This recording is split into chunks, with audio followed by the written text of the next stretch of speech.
Assalamualaikum, selamat pagi.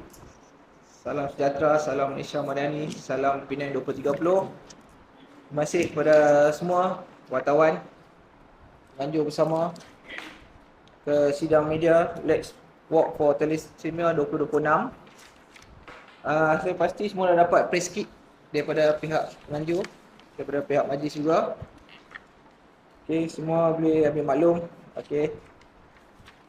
Program Let's Walk for Thalassemia 2026 akan diadakan pada 13 September 2026, iaitu hari Ahad, bertempat di Taman Bandaraya ataupun lebih dikenali sebagai Youth Park, bermula jam 6.30 pagi hingga 11.30 pagi lah. So far saya telah dimaklumkan kita target penyertaan seramai 1,000 orang. Pendaftaran setakat sekarang 500. Okey, so untuk makluman para wartawan, program ini adalah kali ke-6 kita bekerjasama untuk menganjurkan Let's Walk for Thalassemia 2026. So maklumat yang lebih detail ada dalam press kit. Okey, silakan kalau ada apa-apa. Selamat pagi semua. Saya Dr. Yo, pakar pediatrik hematologi dan onkologi dari Hospital Pulau Pinang, selaku Medical Advisor for Penang Thalassemia Society. Saya rasa saya sambung dalam bahasa English. Okay. As we know, thalassemia is a inherited disease, means both the parents are carrier, and then 25% chance that the kids will have thalassemia major. So every pregnancy there is 25% chance. That's why it is important to do the carrier screening. So we screen the kids at the moment. Kementerian Kesihatan screen the Form 4 students. It's for free. All the Form 4 students will have screening to see whether they are carrier or not. So those who have not done their screening at Form 4, then they can come for the free screening during the thalassemia walk. Because if they are confirmed to be carrier, then the partner should go for screening as well. So since the program of screening has been launched by the Ministry of Health, we did see a reduction in the birth rate for thalassemia major. However, the effort need to be continued because we know thalassemia as a genetic disease, it will not be cured by whatever medication or support that we are giving now. The only cure is by stem cell transplant. And the cost of treating the patient with thalassemia, beside the medication, they need transfusion every month. So we need a lot of donors to support the thalassemia treatment. So with the thalassemia walk, we hope to increase the awareness so that everybody come and support those with thalassemia, because with proper treatment, they can function like normal people. So we have thalassemia that has become doctors, become engineer, and they have children who is normal. So number one, to support them, do not stigmatize them. And then number three, increase the awareness so that people go for screening. Thank you. Assalamualaikum warahmatullahi wabarakatuh. Selamat pagi semua kepada semua wartawan yang ada pada hari ini. Saya selaku chairperson untuk Let's Walk for Thalassemia, saya akan bagi pengenalan sikit berkenaan Persatuan Thalassemia dan pengidap penyakit thalassemia ni lah. Okay, Persatuan Thalassemia ini adalah sebuah persatuan yang mana kita telah didirikan daripada tahun 1987. Sekarang ni sampai 39 tahun dah persatuan ini telah didirikan. Dan kami mempunyai 421 member yang telah berdaftar di bawah Persatuan Thalassemia Pulau Pinang, dan lebih kurang 359 ahli 359 ahli adalah pesakit thalassemia dewasa, dan selebihnya itu adalah kanak-kanak. Pengidap thalassemia ini dia menerima rawatan di Hospital Besar Pulau Pinang. Kenaan thalassemia ini dia adalah sejenis gangguan darah dan ataupun daripada genetik keturunan apabila tubuh badan ini tidak mampu menghasil protein hemoglobin. So protein hemoglobin ini bermaksud di mana kita punya kilang darah daripada seorang pesakit thalassemia ni, dia tidak boleh menghasilkan hemoglobin dengan baik. So dia akan mengeluarkan sel darah yang tidak baik dari dalam tubuh badan untuk seseorang pesakit thalassemia tu, di mana sel hemoglobin yang baik tak boleh dijana daripada susun tulang. So maksud kilang darah dia tu dah rosak dah lah.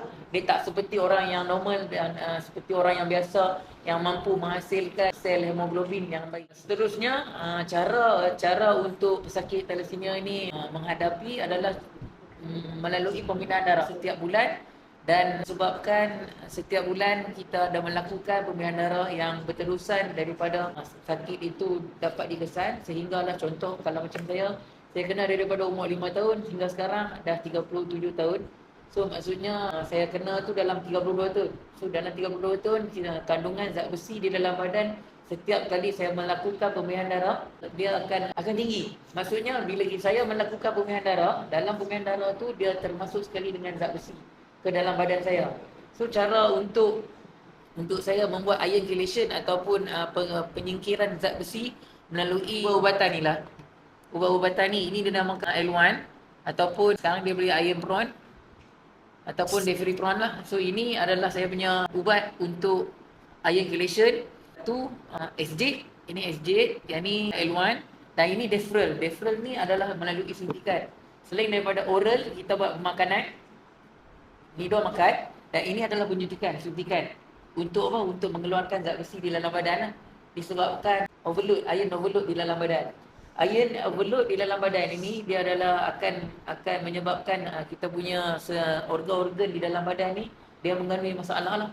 Apabila kandungan zat besi terlampau banyak, tidak seperti orang biasa, tidak seperti orang normal yang mempunyai 100 ataupun 200 kandungan zat besi dalam badan. Macam kami ada dalam 2000 ke atas pun ada. Sebab apa?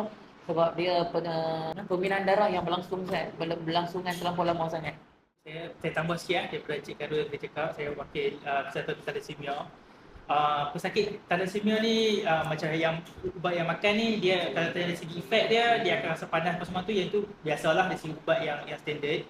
Dia tambahan nak cerita untuk yang ubat deferral yang sana tu, yang kotak tu. Pesakit thalassemia ni kalau dia pakai ubat deferral ni, dia akan pakai tiap-tiap hari dan juga dia kena pakai minimum 8 jam sehari.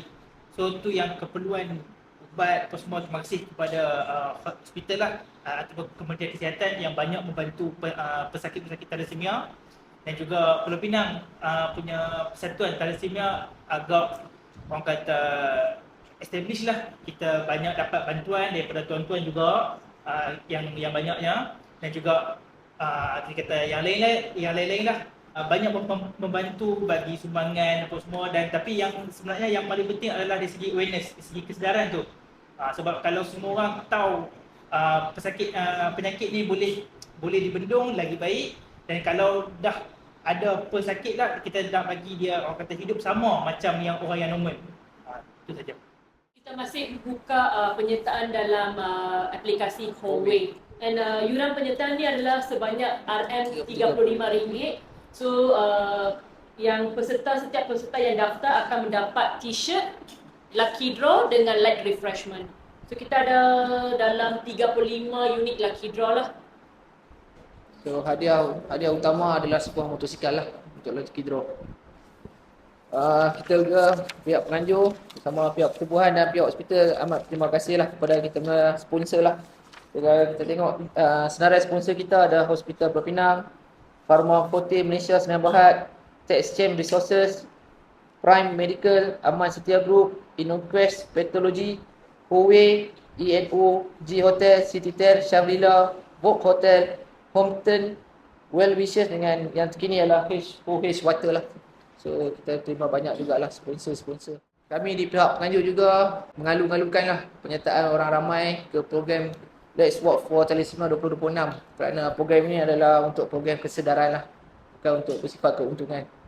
Okay, so pihak penganjur amat mengalu-alu lah orang awam untuk menyertai program ini.